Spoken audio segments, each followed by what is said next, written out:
আমি smart tuition চেণ্টাৰৰ তৰফৰ পৰা আমি এটা আজি পদক্ষেপ আমি হাতত লৈছোঁ আৰু আমি মোৰ লগতে অজয় ছাৰ উপস্থিত আছে। গতিকে মই অজয় ছাৰক অনুৰোধ কৰিছোঁ যি আমি প্লানিংটো যি কৰিছিলোঁ বা আমি যি সিদ্ধান্ত লৈছোঁ এই সিদ্ধান্তটো যাতে আপুনি ব্যাখ্যা কৰিব পাৰে।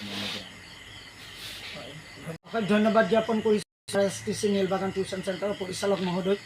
তেখেতে জুবিনদাৰ স্মৃতিত জুবিনদাৰ যি আদৰ্শ, দুখীয়াসকলক শ্ৰদ্ধা তথা মৰম যি তেখেতে কৰিছিল, সেই আদৰ্শ অনুকৰণ কৰি আমাৰ নীলবাগান টিউশ্যন চেণ্টাৰৰ পৰিচালক মহোদয়ে এটি সিদ্ধান্ত গ্ৰহণ কৰিছে আৰু তেখেতৰ সেই সিদ্ধান্ত হৈছে জুবিনদা নামত আমাৰ এই টিউশ্যন চেণ্টাৰত দুখীয়া ছাত্ৰ ছাত্ৰীসকলক 50% ৰেহাই দি পাঠদানৰ ব্যৱস্থা কৰিছে আৰু এইটো আমাৰ সমূহ নীলবাগানবাসীৰ কাৰণে অতি সুখবৰ।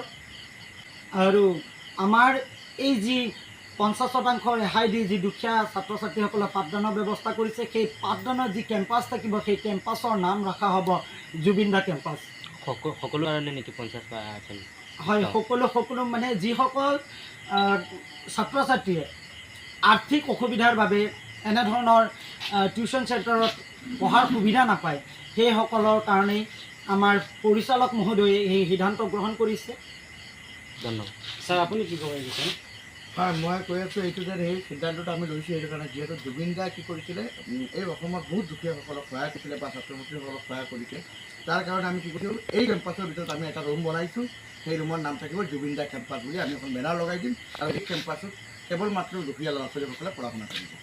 এতিয়া এডমিশ্যন ল'ব পাৰিব? হয়, এতিয়াৰ পৰা আমি এডমিশ্যন খুলিছোঁ আৰু 1 মাহৰ কাৰণে আমি খুলি দিলোঁ এডমিশ্যন প্ৰক্ৰিয়াটো।